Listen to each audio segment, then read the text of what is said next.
Bonjour Jacques Pradel. Bonjour. Vous êtes journaliste, écrivain et animateur emblématique de la radio et de la télévision française, il faut le dire.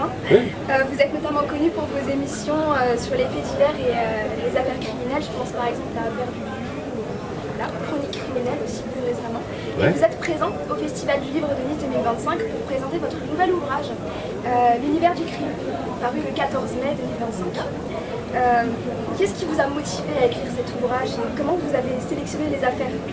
Si vous voulez, depuis quelques années, parce que on dit toujours que les paroles s'envolent et que les écrits restent, donc c'est une invitation à mettre des analyses de faits divers ou d'affaires criminelles par écrit.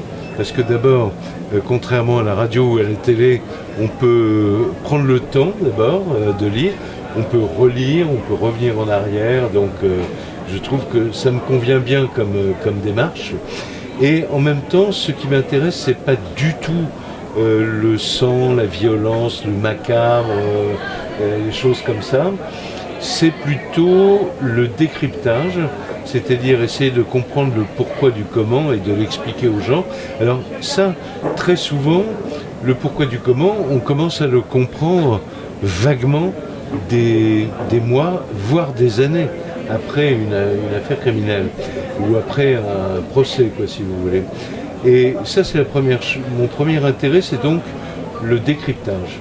Essayer de comprendre, de parler de la psychologie, oui, d'analyser, d'essayer de comprendre, je ne dis pas de comprendre à coup sûr, mais d'émettre des hypothèses sur les raisons pour lesquelles un certain nombre de gens qui nous ressemblent étrangement basculent un jour dans l'univers du crime. C'est pas parce que tout le monde a eu envie un jour de se débarrasser de quelqu'un, mais heureusement 99,99% des gens ne le font pas.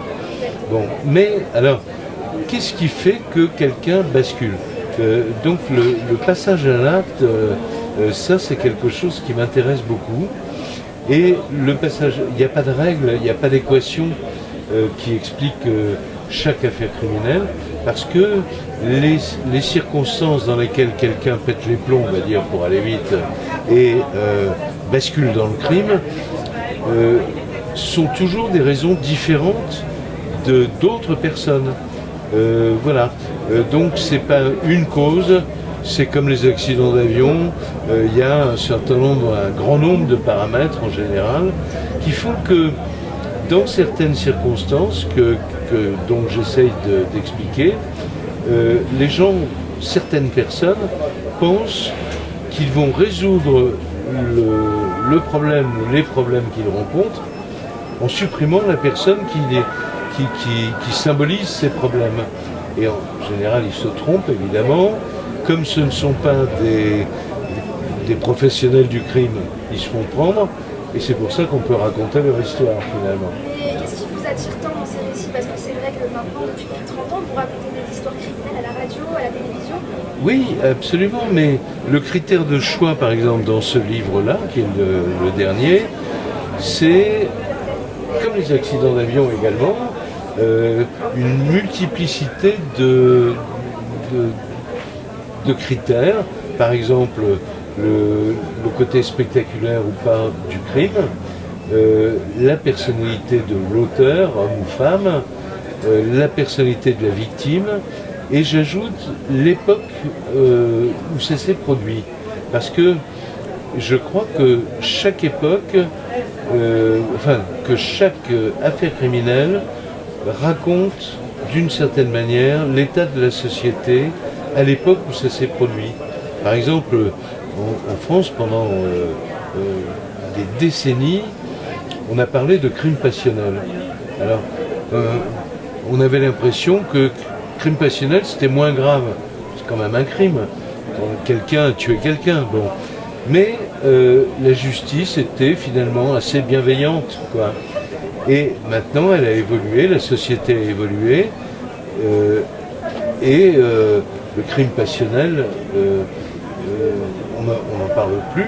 On parle de crime contre conjoint, et le code pénal a évolué aussi, les crimes contre conjoints, c'est un des crimes les plus graves qui est sanctionné par la société aujourd'hui. Et les gens qui sont l'auteur d'un crime contre conjoint risquent la perpétuité, ce qui n'était pas le cas il y a 15 ans ou 20 ans. Bon. Même chose pour les affaires de viol. Il y a 15, 20, 30, 40 ans, la justice était étonnamment clémente pour les violeurs. C'est-à-dire que quand le violeur avait été condamné à 7-8 ans de prison, tout le monde pensait que ah ben, voilà, c'est une peine juste. Et maintenant, c'est plus possible, et tant mieux, on s'en félicite.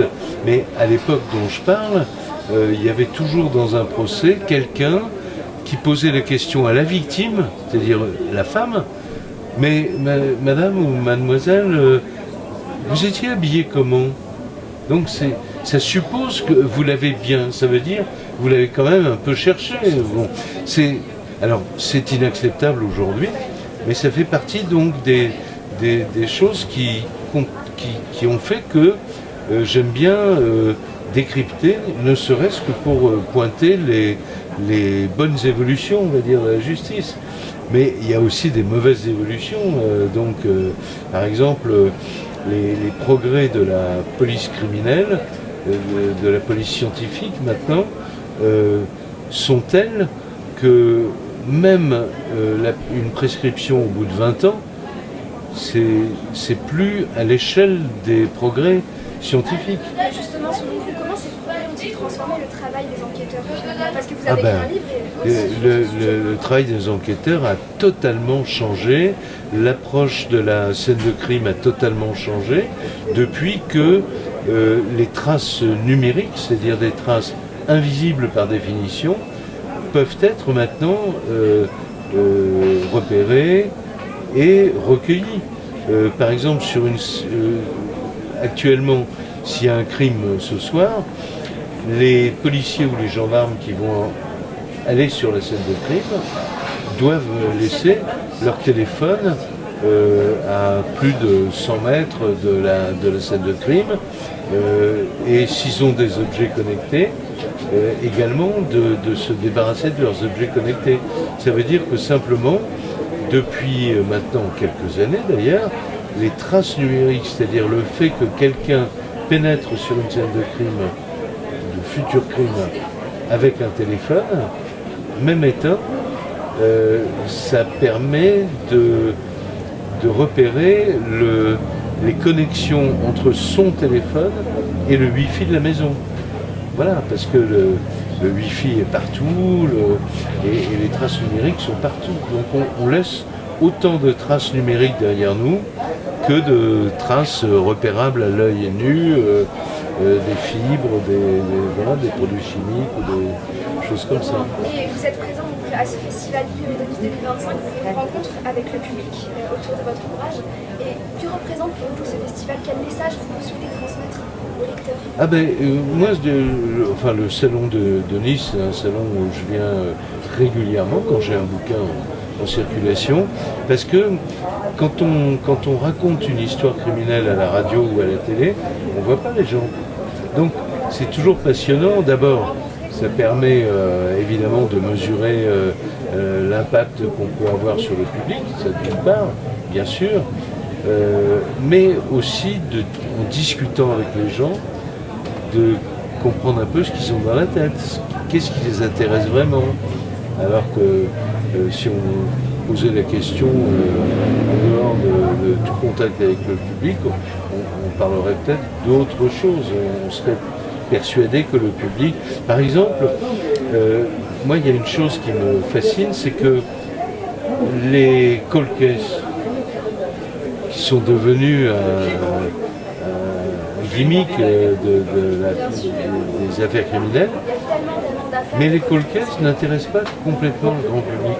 Quand on raconte une histoire de cold case, ils vous disent « Ah ouais, mais moi j'aime bien savoir ce qui s'est passé. » La définition du cold case, c'est que justement, on ne sait pas. Voilà. Merci Jacques Pradel. Mais c'est un plaisir. Une bonne continuation à vous et un excellent festival. Merci beaucoup. Merci. Au revoir.